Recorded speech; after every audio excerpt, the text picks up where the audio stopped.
Shalom. Our Torah portion for this week is Beshalach. And in this Torah portion, we find our people on the eastern bank of the Red Sea. We are leaving Egypt, where we have lived for 430 years. We're no longer under the bondage of Pharaoh, but we're not quite free yet, as Pharaoh's army is bearing down on us. And of course, it is in this week's Torah portion that the sea opens and our people crosses on dry land to freedom. And the ocean, of course, collapses in on Pharaoh's army, drowning every last Egyptian soldier. Now, this Torah portion also contains the first of two songs attributed to Moses. As a matter of fact, this song we call Shirat Hayam, which means the Song of the Sea, lends its name to this Shabbat on which we read this portion. And many congregations call this Shabbat, Shabbat Shirah, the Sabbath of the song. Now, I want to draw your attention to one particular line, one particular phrase found in this song. Let's take a look at it in the Hebrew. Adonai ish milchama, Adonai shamo.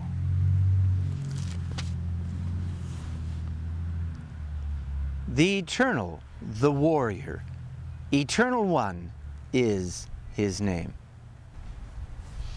This is a rather interesting description of God. God is a man of war. God is a master of war, and it goes on to say Adonai is His name. Now, man of war or master of war, Rabbi Reuven Bulka, who is a modern Orthodox rabbi up in Ottawa, Ontario, says that he likes to translate it as master of war. Adonai is a master of war. Adonai is His name. And he goes on to say that God is the master of war, but war has not mastered God. And so when we imitate God's ways, we need to understand what this means. One of the most unfortunate events that happens in human existence is war. From time to time, even peace-loving people have war forced upon them. We see that this happened to America on 9/11, 2001. We see Israel is often pushed into wars that Israel would rather not fight. It happens. Now, sometimes even peaceful people have to be masters of war, and yet they, according to Rabbi Bulka, should never allow war to master them.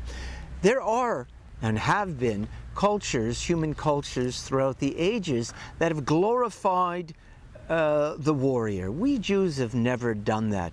We have given an honored position to the Jewish soldier, both in ancient days and in modern times, but we more often than not have glorified the righteous person, the kind person, the scholarly person. And yet, we do know that there are times when we have to defend the things that we love.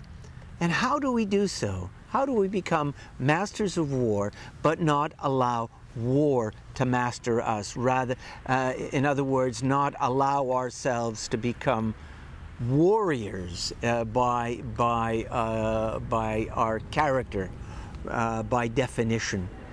Our tradition gives us some hints on what the Jewish attitude toward being a warrior should be. Certainly, to be a warrior, we have to master the use of arms. We have to master strategies, when to attack, when to make a tactical retreat, etc.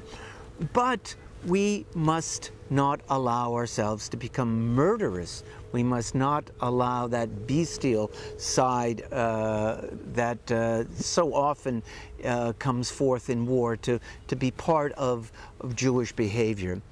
It's interesting to note that on Passover, which celebrates this defeat of the Egyptians, on the first day we say a full Hallel, that is that collection of psalms that is said during the festivals. But on the last 6 days, we only say a half Hallel. And according to tradition, this is because we do not want to gloat over the death of our enemies. And of course, there is that tradition on Passover night itself in which we empty our glasses drip by drip of wine for each of the 10 plagues, so as not to celebrate the death of the Egyptians.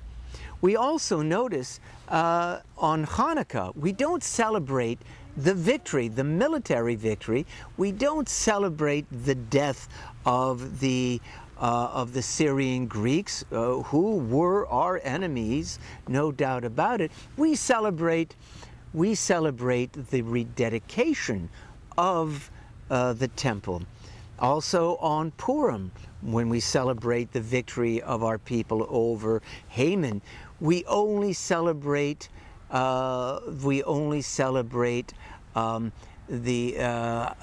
fact that we rested. We're told that we rested from fighting our enemies.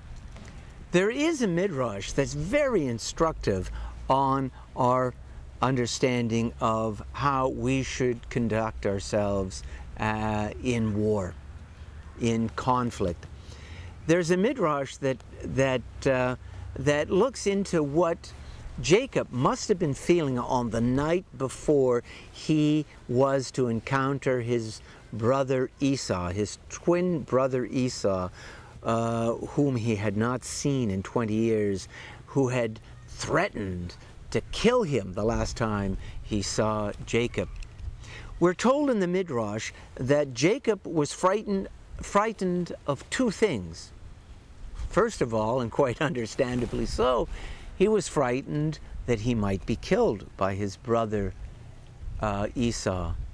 But the second thing he was frightened of was that he might have to kill his brother Esau. In either case, it would have been a tragedy. And it shows the Jewish ambivalence about being a warrior in spirit, of taking on that character of the warrior. Jews in ancient times and in modern times have been great soldiers. In Israel, there is a wonderful defense establishment, great soldiers and airmen and sailors to defend the country. But Israel has never become a country that relishes its role of having to fight. It is one that it does reluctantly. And so here's the challenge. Here's the challenge. It's a challenge to people who are actually soldiers. It's a challenge to any of us who find ourselves in conflicts in which we have to fight passionately for what we care about and defend what we care about. That we may become masters of war. We may have to become masters of war to defend ourselves, but we must never allow war to master us and to define us as human beings. Yeah, on occasion we might have to become an ish milchama, a person of war, but in the end we should be more like Aaron, a rodef shalom, a pursuer of peace. I hope you read this week's Torah portion.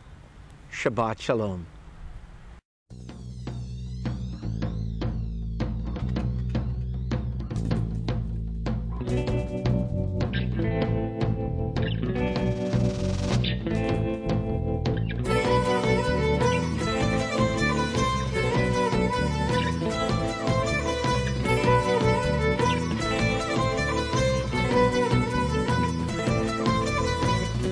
أبا شمعون كن بعوني لدعيتك عينني أبا شمعون كن بعوني